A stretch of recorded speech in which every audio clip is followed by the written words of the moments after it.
Sumainyo ang Panginoon. At sumaiyo rin. Ang mabuting balita ng Panginoon ayon kay San Lucas. Papuri sa iyo, Panginoon. Noong panahong iyon, sinabi ng Panginoon, sa ano ko nga iahambing ang mga tao ngayon? Ano ang nakakatulad nila? Katulad sila ng mga batang nakaupo sa plaza at sumisigaw sa kanilang mga kalaro. Tinugtugan namin kayo ng plauta, ngunit hindi kayo sumayaw. Nanambitan kami, ngunit hindi kayo tumangis. Sapagkat naparito si Juan Bautista na nag-aayuno at hindi umiinom ng alak at sinasabi ninyo, inaalihan sila ng demonyo. Naparito naman ang anak ng tao na kumakain at umiinom tulad ng iba.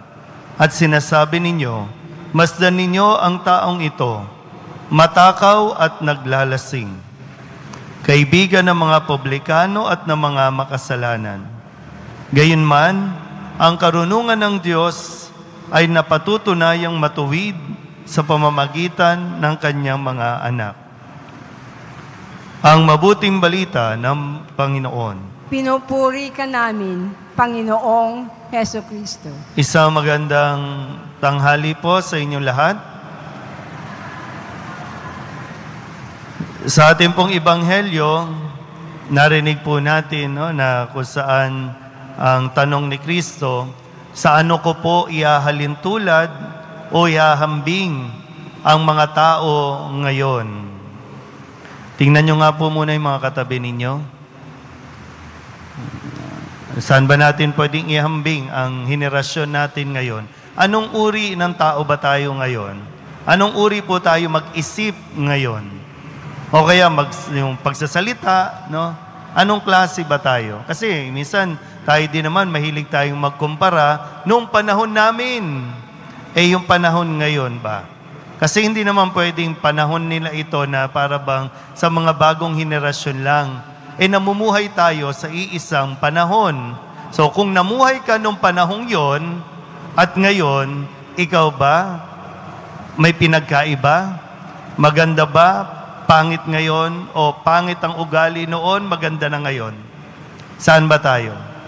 Pag sinabi ni Kristo, saan ko ba iahambing? No? Sa konteksto ng ating ebanghelyo, na sabi nga, yung mga kausap ni Kristo, inahalin tulad sa mga bata. Yung isang ugali ng bata na yung kapritsyo, no? Yung paggusto, gusto niyan. Iiyak yan pag hindi mo ibinigay. No, yung magdadrama yan, magtatantrums yan. Pero sa atin bilang matatanda, hindi po pwedeng lahat ng sabihin ng mga bata, kailangan mong ibigay. Kasi mai-spoiled.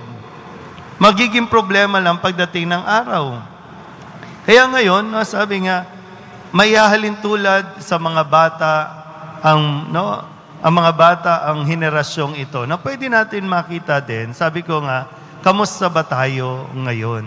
Kayo po, no? Tayo madalas sa pumupunta sa Quiapo, dasal kayo ng dasal, no? Tama ba? Hingi kayo ng hingi sa Poong Nazareno, tama ba? Pero, ayaw naman baguhin ang ugali. Humihingi tayo ng tawad sa Poong Nazareno, pero ayaw naman natin magpatawad. Saan natin ihahalin tulad, ihahambing ang henerasyon ngayon? Ngayon po, no, ang sabi nga, di ba? Ang pinagsama ng Diyos, huwag paghiwalayin ang tao. Pero ngayon, ang mga tao, gustong paghiwalayin ang mga mag-asawa. Gustong paghiwalayin ang mga mag-asawa, tapos gustong pagsamahin ang hindi dapat magsama. O, anong klase at saan natin ihahalin tulad ang henerasyon ngayon? Yung babae at lalaki, gusto natin paghiwalayin. Yung lalaki, gusto natin pagsamahin. O saan natin ihahalin tulad? Ang dami natin gustong gawing batas na sasalungat sa ipinag-uutos ng Diyos. Magulo nga, di ba, no? Matapos palayain, ngayon naman, gustong pabalikin. Pag hindi bumalik, papatayin. O, di ba, ang gulo? Na para bang pag ito, nagsalita si Kristo, parang kamot na ng ulo kasi saan ko kayo ihahambing? Parang ang gulo nyo kausap eh. Parang naiinis eh.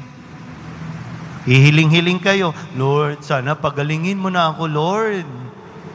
Pag pinagaling na, di, babalik na naman sa pagbibisyo. Magyoyosi pa rin. Kasi malakas na ako. Yosi, inom, babae. Lord, sana naman, magkatrabaho na ako. Sana guminhawa, yumaman ako. Nung pinayaman naman, pinatalo lang sa sugal. Tapos babalik dito, Lord, bakit mo ako pinabayaan? Di ba, ang gulo? Kung kayo kaya, kayo kaya ang tumayo sa pwesto ni Kristo, hindi ba kayo maiinis? Kasi parang dito, parang mararamdaman mo na naiinis si Kristo sa mga taong ito kasi wala gusto kasi nilang si Kristo o ang Diyos ang sumunod sa kanila. Ganon din tayo Ang gusto natin, si Kristo ang makinig sa atin at siya ang susunod sa atin. Hindi ganon.